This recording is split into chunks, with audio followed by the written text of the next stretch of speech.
Well, hello all you amazing people. You joined me in my hotel room. I'm at the Crown Plaza here at Terminal 4 in London, and it's absolutely wonderful. I've got this really nice room. I've been upgraded and I'm here for 3 nights. Now, I wasn't going to do a video on this because I didn't think there was a reason to do so, but a lot has happened and I want to go over some things. One of which is with a photographic society, which I was going to be a part of. I've mentioned things in my videos that I'll be doing some things with them because I believed that they could, I could really have an impact on them and drive them through to the future. But a thing happened today which altered that, which I'll show you later on. But yeah, just want to show you around my hotel room. How plush is this? This is absolutely glorious. By the way, I'm recording this on my XT4 using the embody stabilization and the Rode mic, so hopefully it sounds good. So yeah, but it's just lovely here. Just giving you a little walk through. So I have had a nice shower and everything earlier, so this is the bathroom. You've probably seen a bathroom before, I'm not sure, maybe not. There's a shower and the toilet's just behind me. But yeah, it is beautiful here.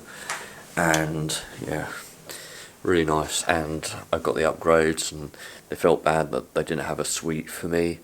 So they done a downgrade, but they gave me free breakfast and free access to the lounge and everything, which is just marvellous. But it hasn't been smooth sailing. If you've been following me on my Instagram account, and I think I might have done something here on YouTube, I had some health problems. Just try and get some light on me. Yeah, I've been having some health problems and it's been happening for the last week. And that health problem was, or still is, I think it's my heart. My heart's playing havoc on me.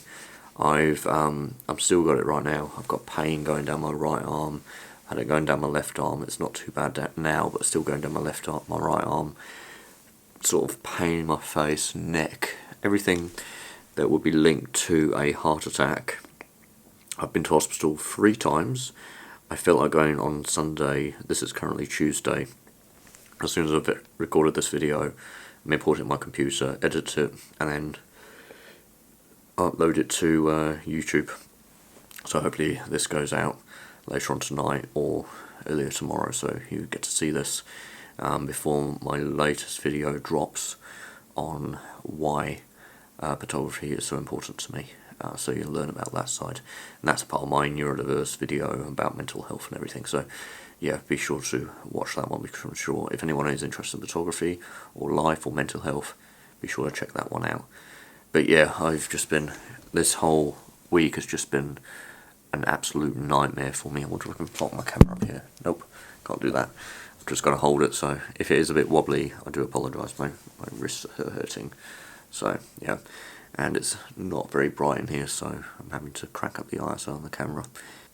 Yeah, the health was really scary. There were a couple points, maybe about 3 or 4 points this past week, because it started on Monday morning, which was, what date was that? Monday morning, that was on the 3rd, and I've been experiencing it ever since. The first day wasn't too bad. I thought it was bad, but it wasn't. I was in hospital for 20 hours, mainly because I had to wait 12 hours or 12 to 14 hours before I saw a doctor, which was ridiculous. For chest pains, which I should have been seen urgently, but because my ECG and my bloods came back fine, I was seen as no hazard. But there is a thing called angina, same symptoms as a heart attack, but it doesn't show up on a ECG or in bloods. The only way for it to show up is in a CT scan and having contrast dye, and then it shows up.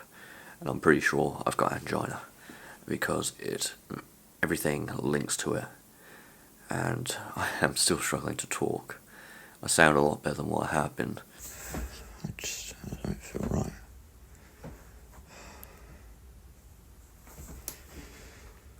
I really don't feel good. I feel worse than I did yesterday. I didn't think that was possible. I do. I don't know what to do.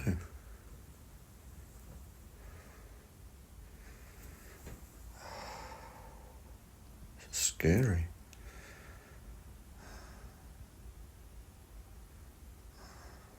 This is my strongest at the moment, and I don't feel strong. I'm really struggling.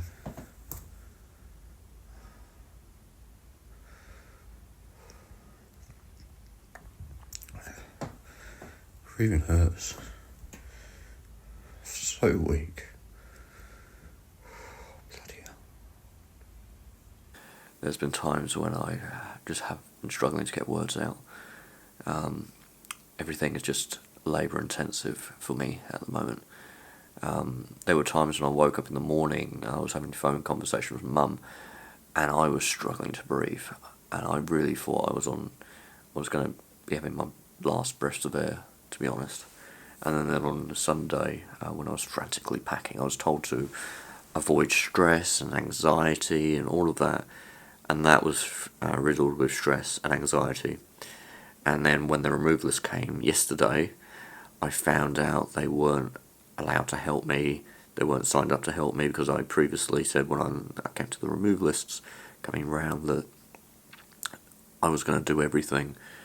But I thought, hang on, I'm just getting a bit of a weirdness in the face. That's because of the heart problem. Yeah, I thought because when they come round they'll have some boxes and they'll be able to help me out packing, because I thought it would be like Relocations WA, but it wasn't. I signed up for none of that, and I had to scramble boxes together. I had to go to the tip. I had to frantically pack while they were packing, to clean the house, everything. Some of the stuff I don't think it's going to make it to the other end when it comes to, because I was packing plates and bowls and cups and glasses and yeah, I was just cramming them into a box and putting cardboard and some foam around it, but I don't think that's going to be sufficient.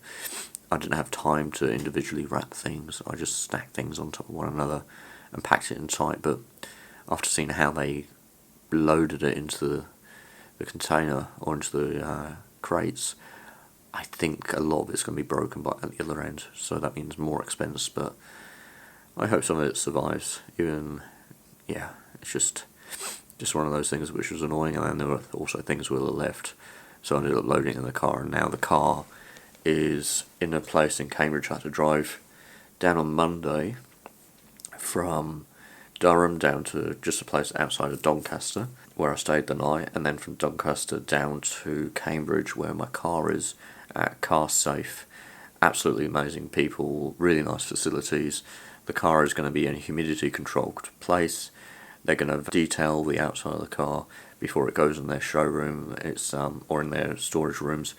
It's going to be amongst Ferraris, Lamborghinis, classic cars. It was absolutely wonderful being shown round and just seeing a load of Lotuses. So I made a joke where they probably won't be running again because, you know, lots of trouble, usually serious and all of that. But it was just beautiful just seeing the cars and the smell of cars. It was just beautiful, and he looked at me a bit weird, but I just love the smell of cars. It was just, yeah, it's just beautiful. It reminds me of walking through the paddocks, you know, when you go to race meets and stuff like that. But it was just, yeah, lovely. Removals didn't go to plan. I was completely stressed out. My health is deteriorating, and I just found the healthcare system over here, the NHS, it's just appalling. The triage thing, and you got to wait to see a doctor.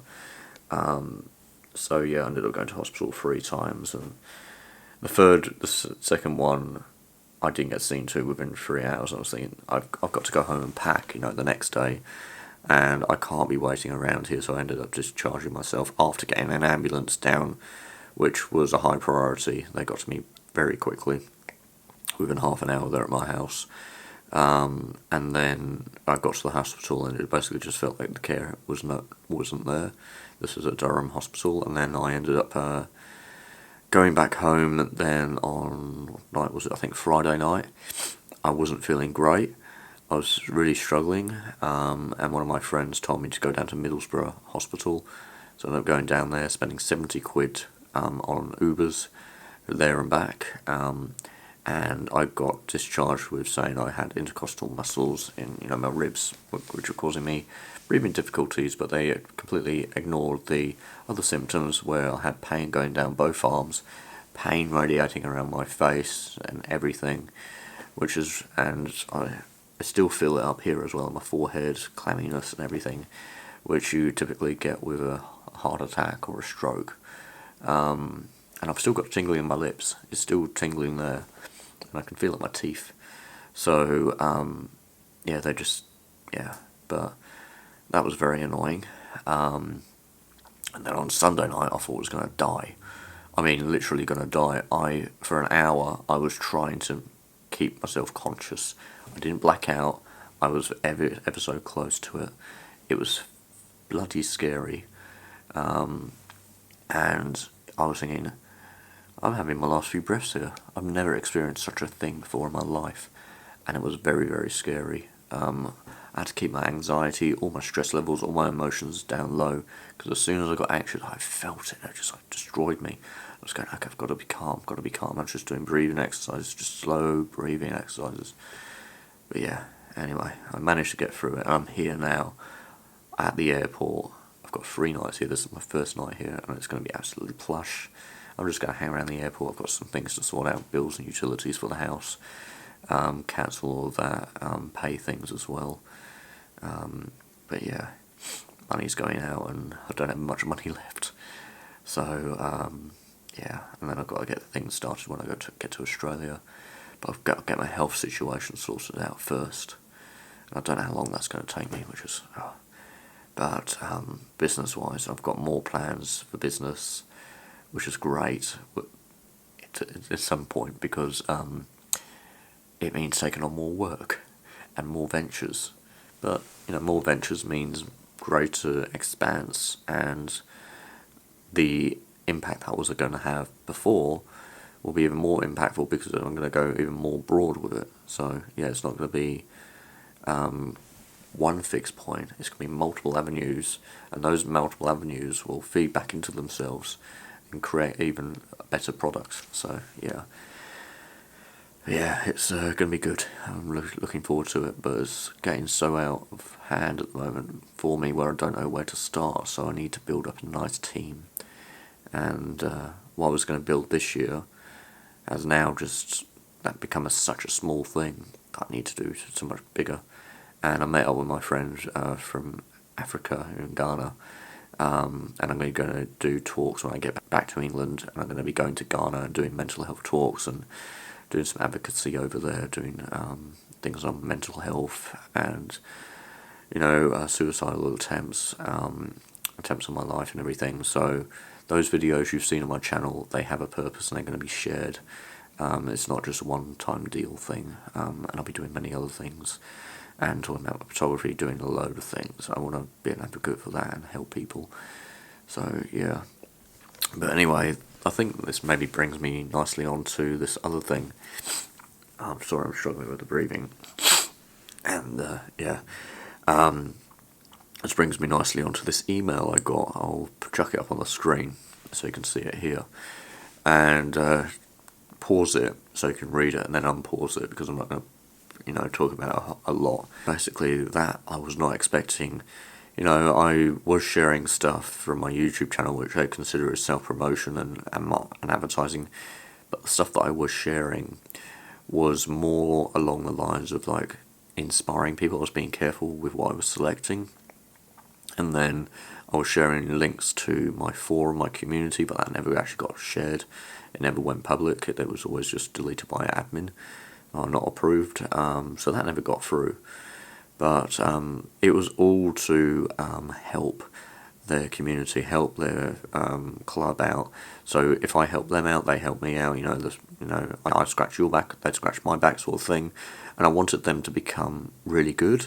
I was going to send members their way. I was going to do workshops with them. I was going to do events. I was going to really help put them back on the map again. But I got that email, and it's just like, what the hell, So now I've got to make videos and do posts saying that I'm not affiliated with them, and it might look like I'm being rude, but I said in some of my videos and some of my posts that I would be looking to work with them, and you'll be seeing them around, and so I basically undo what I said, and it just looks nasty, but it's I don't see it as nasty for me, it's making you aware that this thing isn't happening. So if you were thinking, well, I thought he was going to do this, and he's not doing it, why is he not doing it? Now I'm answering your question. And then I get another message from one of my friends who sent me a screenshot of one of the, this guy Richard Nixon, who sent out a group email to everyone apart from me saying I've been banned from the Facebook group, and I'm pretty sure that's something that he decided to do because the committee have to get together once a month to decide on what to do. So yeah, it's a real shit show. And I was talking to the president of the club, and he's, we had a 2.5 hour long conversation about 2 weeks ago, and we were having fun about it, and talking about where we can go. He was all on board with a lot of things, and then I get that message, and it's just like, yeah, but it wasn't him. He wasn't happy to send me that email, he told me. But it's the other committee, and I think all the people on there are just, it's an absolute shambles. No one's working together.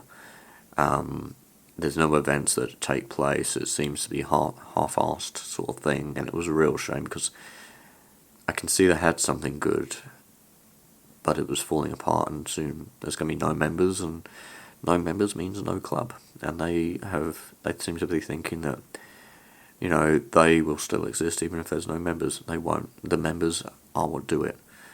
And, that's the same with everything. If you don't have members, if you don't have a community, you've got nothing. And they're going to have to go bust. And after I think it's been around for 106 years, the club, it will have to close its doors one day. And a lot of members were coming out to me saying that they're not liking it. They would feel they would have a judge, and I would also see the judges, which would destroy people's work, and it was unnecessary how the judges were critiquing the work, and I would see even some of the committee members who were distraught a little bit by it, like shocked, going, "Oh, maybe it's not as good," and all of this. And I'm going, don't be stupid. It's fine. It's your creative style. Don't be stupid. Don't be so silly. Don't be hard on yourself. That judge had no idea what he was talking about. And when people hear me say that, they probably think, oh, Simon's full of himself. But I've got a lot of experience, and I also have a lot of care for artists and photographers. Photography is a journey of, creative expression, style, and, people could critique your work, but I don't think anyone has the right to say, like, I will do it this way, and this is what you should be doing. I'll guide you and say, I think this is maybe what you could do, but, just take under advisement, learn, have fun, and enjoy what you do. And keep evolving, keep challenging yourself, and you'll just... because I find with photography, as soon as I keep challenging myself and loving what I'm doing,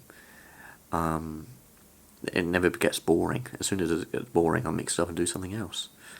So yeah, anyway, I'm just going to be chilling in my hotel room for the next 2 full days, and then I'll be jumping on the plane on Friday morning at, I think, 10:30. I'm flying business class. So I get the business lounge, I get business everything, and first time flying business. If I wasn't flying business, I probably wouldn't be going back right now. I would just try to solve my health problems.